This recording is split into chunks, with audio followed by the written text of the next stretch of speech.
पृथ्वीराज जी, सम्मानित मंच और सभा में उपस्थित सभी साथी, आप सभी को जय भीम। आजकल सार्वजनिक कार्यक्रमों में कम जा रहा हूँ, कुछ गंभीर काम में लगा हुआ हूँ, इसलिए मुझे लगता है 3-4 महीने बाद किसी मंच पे थोड़ा लंबा बोलने के लिए आया। लेकिन मैं मन की बात नहीं करता, काम की बात करता। एक तो माने साहब को बधाई दीजिए कि कम से कम 13 छोटे छोटे दलों का गठबंधन बनाया है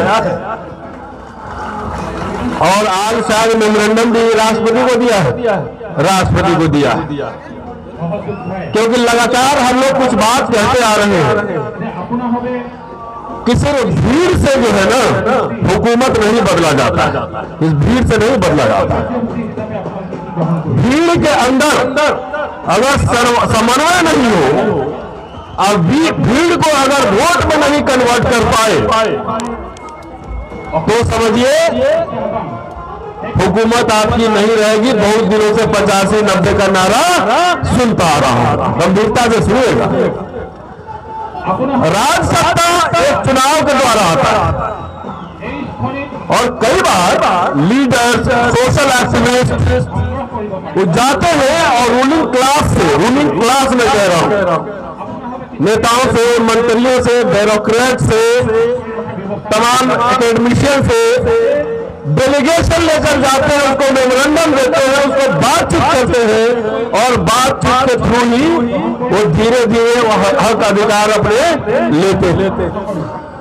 बाबा साहब को याद कीजिए,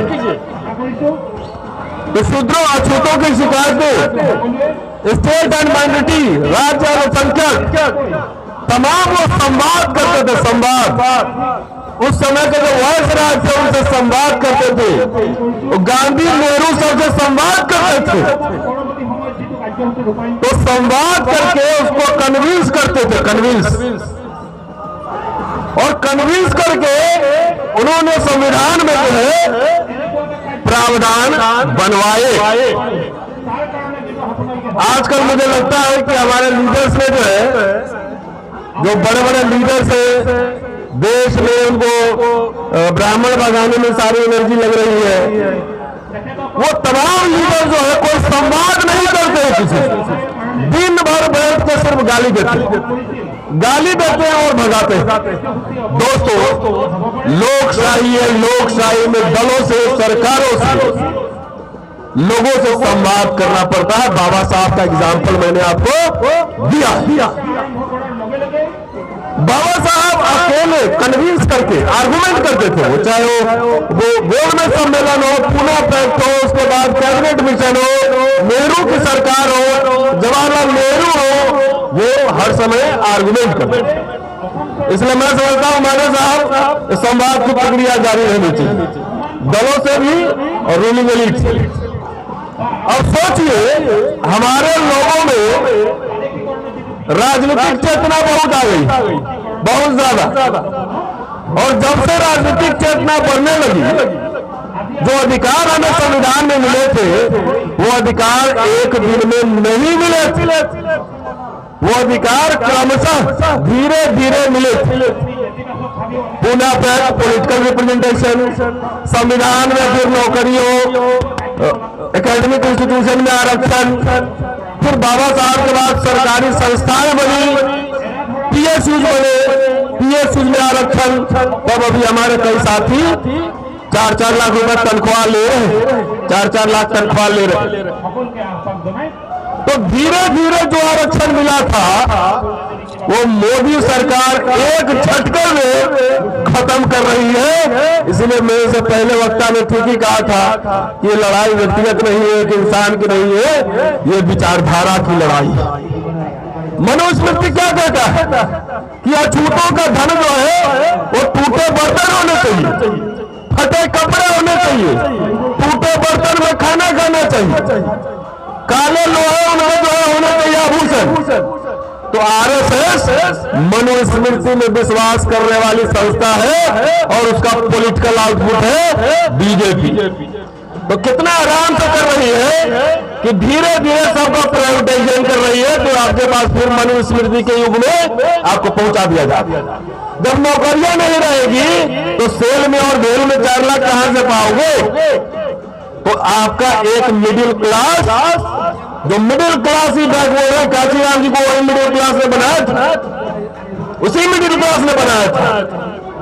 अभी जितने संगठन अभी घूम रहे हैं भारत भर में, कर्मचारियों के बहुत सारे संगठन, उसको पैसा भी वही मिडिल क्लास देता है। आप सोचिए कितनी बड़ी साजिश है कि 10 साल बाद आपके बच्चों को नौकरी नहीं मिलने वाली। तो मिडिल क्लास रहेगा नहीं तो न संगठन चलेगा न पार्टी चलेगी। इस साजिश को समझिए। इसलिए हम सरकार की नीतियों का विरोध करने आए हैं, पहली बात। दूसरी बात, मेरे पास एक आंकड़ा हमारे किसी भी मर्ज में माने साहब जो प्रोफेसर रहे हैं वो बात नहीं समझ रहे हैं और समझेंगे भी उसको एजेंडा में लाएंगे। हमारे बहुत सारे दल को ये गलतफहमी रहता है कि जब राज सत्ता में आ जाएंगे तो सब कुछ बदल लेंगे एक दिन में। ये गलतफहमी पहले दिमाग से निकालिए, क्योंकि राज सत्ता सिर्फ संसद और विधानसभा नहीं चलाते हैं। उसके वकील, उसके इंटेलेक्चुअल, उसके अर्थशास्त्री, उसके नीति निर्माता ये चलाते हैं राज सत्ता। सब बात मोदी जी को नहीं पता होता, सब बात मुख्यमंत्री को नहीं पता होता।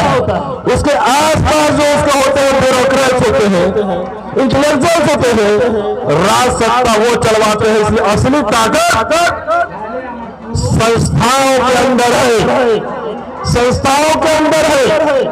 आखिर 600-700 साल मुसलमानों का शासन रहा इस देश में, तब भी ब्राह्मणवाद जिंदा रहा। वो कहां से जिंदा रहा? वो मठ मंदिर के थ्रू जिंदा रखा, उसी से एजुकेशन मिली। आज के हमारे पूरे राजनीतिक विमर्श में कहीं भी एजुकेशन, शिक्षा पे कोई विमर्श नहीं है। एक तरफ आपकी नौकरियां और दूसरे तरफ आपके बच्चों के लिए विश्वविद्यालय और कैंपस टॉर्चर गृह, यात्रा गृह बनाए जा रहे हैं। अभी दर्शन सोलंकी का एग्जाम्पल है बॉम्बे IIT में। बॉम्बे IIT में सुसाइड करने के लिए मजबूर कर दिया। अभी दिल्ली IIT का आपने देखा होगा, सुसाइड करने के लिए मजबूर कर दिया। रोहित बबुला, पायल तगड़ी, सारे कैंपसेस में, IIT में, मेडिकल कॉलेजेस में, यूनिवर्सिटी में। और ये बात मैं क्यों कह रहा हूं? आपके बच्चे जब पंगु बनेंगे तो आने वाली पीढ़ियों के लीडर्स आप कहां से लाएंगे? अकेले हमारे अम्माने साहब करने से कुछ नहीं होगा। इसलिए माने साहब, ये मैं आह्वान कर रहा हूं इस मंच से कि जहां इस तरह की घटनाएं घट रही है, एक अभियान कैंपस घेरो अभियान चलाओ। क्योंकि विश्वविद्यालय से ही लीडर्स पैदा होते हैं, बाकी तो बहुत सारे डीलर गिनते ही रहते हैं, डीलर्स बहुत गिनते हैं। तो विश्वविद्यालय में ना आपके इंटेलेक्चुअल बनेंगे, ना बच्चे पढ़ेंगे, ना हिस्टोरियन बनेंगे, ना इंजीनियर बनेंगे, ना डॉक्टर बनेंगे, तो आपके सबसे ब्रिलियंट बच्चों को वहां कब्रगाह बना रहा है। ये मैं अपने अनुभव से कह रहा हूं। अब एक आंकड़ा देता हूं, सरकारी आंकड़ा, और ये चल रहा है व्हाट्सएप पे, सरकार के संसद में पेश हुआ कि 45 सेंट्रल यूनिवर्सिटी में हमको 5 MP बनाने से बेहतर है अगर मुझे मौका मिले तो 100 इंटेलेक्चुअल तैयार करेंगे, क्योंकि 100 इंटेलेक्चुअल 500 नेता पैदा करेगा। ये समझिए, 45 सेंट्रल यूनिवर्सिटी में टोटल टीचिंग पोजीशन कितना चली? 13,098। जनरल कैटेगरी का 8,734, SC का 1,421, ST का 625, OBC का 1,901। परसेंटेज जोड़ लीजिएगा, परसेंटेज ये बता दूंगा। नॉन टीचिंग में पूरे विश्वविद्यालय में 20,199 टोटल, जनरल है 14,145, SC है मात्र 1958, ST है मात्र 1141, OBC है मात्र 2526। अब आइए मेरा कैटेगरी बता देता हूं। जब आप इंटेलेक्चुअल अगर 100 बनते हैं ना प्रोफेसर, तो उसमें हो सकता है कि 5 इंटेलेक्चुअल बन जाए तो सरकार को चुनौती देता है। 5 ही लोग तो ये होता। अब आइए प्रोफेसर में कितने लोग हैं? टोटल है 1341। सेंट्रल यूनिवर्सिटीज खाली कह रहा हूं। जनरल है 1146।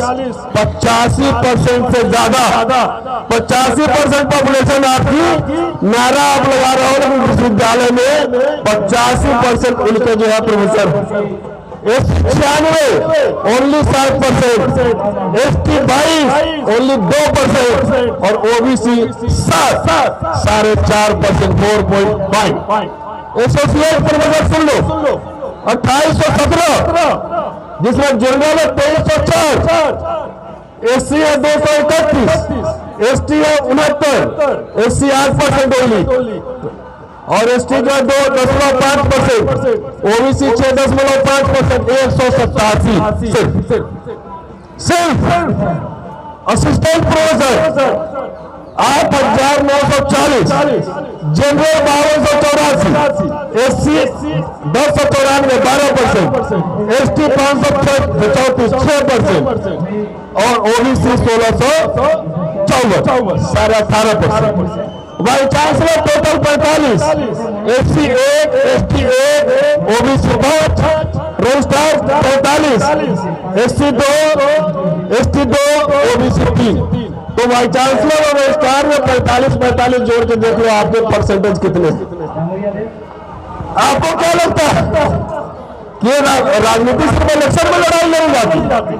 अरे आपके लोगों का दमन हो रहा है, हकमारी हो रहा है। 10,000 प्रोफेसर बनवाओगे तो उसका अगर 1% भी अगर ढंग का इंसान निकल गया, 1% भी, उसका एग्जाम्पल सामने उनसे डरता नहीं, तो आपके छात्रों को दमन किया जा रहा है। आपके जो टीचर्स वहां पर आवाज उठा रहे हैं, उसका दमन किया जा रहा है, उसके करियर को बर्बाद करने की कोशिश की जा रही है। लेकिन बहुजन विमर्श में यह कहीं नहीं, कोई नहीं बहुजन विमर्श में। आप आइए, मैं पढ़ाता हूँ दिल्ली यूनिवर्सिटी, हिंदू कॉलेज में आगे पढ़ाता हूँ। मेरे कई साथी आए थे अभी 3-4 दिन पहले। 10 किताबें लिखने के बाद मेरा प्रमोशन नहीं हो रहा है, प्रोफेसर नहीं बन रहा।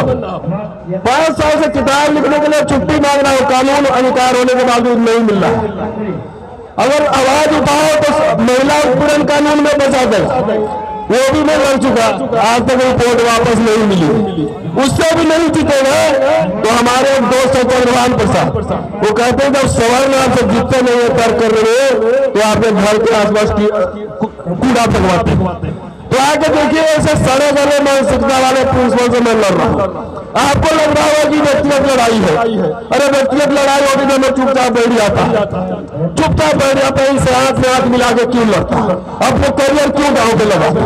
सवाल ये इसलिए उठा रहा हूँ, आज से शिक्षा में मेरे सवाल उठाइए कि आपके बच्चों के लिए, आपके भाई के लिए, आपके बहन के लिए जो पढ़ा भी रहा है, डर के मारे बोल नहीं रहा है कि बोल देंगे तो RSS बीजेपी वाले लोग बैठे हुए हैं, उसको विक्टिमाइज करेगा।